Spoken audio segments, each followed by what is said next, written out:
Assalamualaikum warahmatullahi wabarakatuh. Perkenalkan, nama saya Siti Fatimah dari kelas 12 IPS 1. Di sini saya akan menjelaskan fenomena geografi yang saya amati, yaitu bencana tanah longsor. Seperti yang kita tahu, bencana tanah longsor sudah sering terjadi di Indonesia, apalagi di daerah dengan lereng yang curam. Ini contohnya bencana tanah longsor. Yang pertama di sini saya akan bahas apa itu tanah longsor.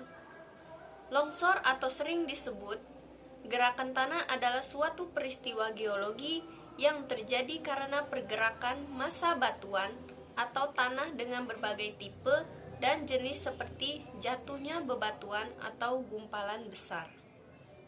Yang kedua, kapan tanah longsor bisa terjadi? Tanah longsor dapat disebabkan oleh beberapa faktor, di antaranya: pertama, penebangan pohon secara liar. Yang kedua, tidak adanya penghijauan pohon berkayu. Yang ketiga, perubahan fungsi lahan. Yang keempat, tidak diterapkannya sistem terasiring. Yang kelima, yaitu curah hujan yang tinggi. Namun penyebab utama tanah longsor adalah gravitasi yang menarik tanah ke bawah. Ada juga faktor terjadinya tanah longsor, seperti gempa bumi menyebabkan getaran, tekanan pada partikel-partikel mineral, dan bidang lemah pada massa batuan dan tanah yang mengakibatkan longsornya lereng-lereng tersebut. Yang ketiga, di mana tempat yang dapat memicu terjadinya tanah longsor. Tanah longsor tidak mengenal tempat di mana tanah longsor akan terjadi, dan biasanya tanah longsor dapat terjadi di daerah dataran tinggi maupun dataran rendah. Adapun ciri-ciri daerah rawan tanah longsor, yang pertama itu ada daerah bukit, lereng, dan pegunungan dengan kelerengan lebih dari 20 derajat. Yang kedua, kondisi lapisan tanah tebal di atas lereng. Yang ketiga, lereng terbuka atau gundul akibat penebangan pohon secara liar. Yang keempat, siapa yang menjadi penyebab tanah longsor dapat terjadi? Selain dari banyaknya penyebab yang dapat terjadi akibat tanah longsor, tapi ada satu penyebab yang disebabkan oleh ulah manusia, yaitu penebangan hutan secara liar, di mana manusia sering mengambil batang pohon untuk dijadikan sebagai bahan industri untuk rumah tangga. Contohnya seperti ini.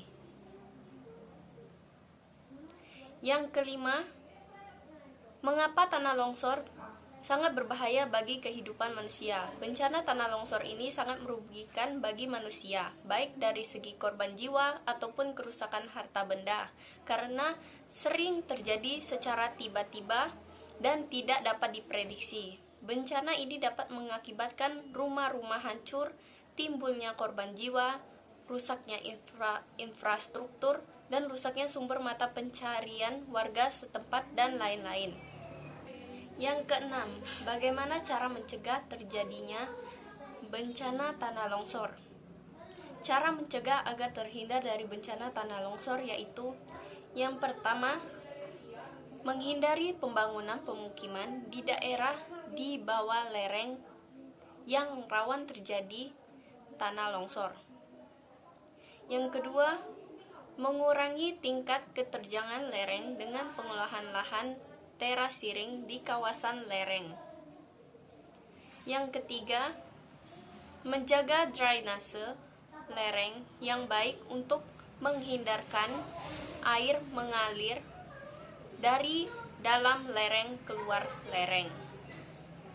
Yang keempat, pembuatan pembangunan penahan supaya tidak terjadi pergerakan tanah penyebab longsor. Yang kelima, penanaman pohon yang mempunyai perakaran yang dalam dan jarak tanam yang tidak terlalu rapat. Di antaranya, tidak seling-selingi tanaman pendek yang bisa menjaga drainase air.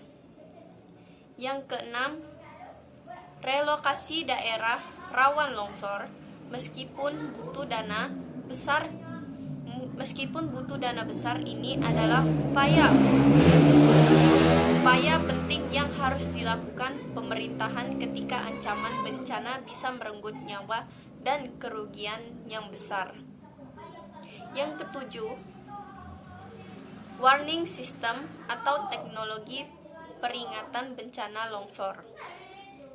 Alat bencana longsor dengan menciptakan alat-alat pendeteksi pergerakan tanah yang beresiko akan longsor di daerah-daerah longsor. Peringatan sebelum longsor bisa dilakukan kepada warga untuk melakukan tindakan mitigasi bencana.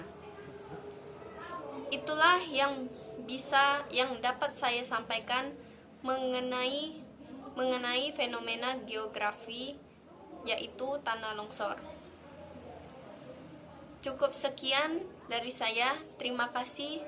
Wassalamualaikum warahmatullahi wabarakatuh.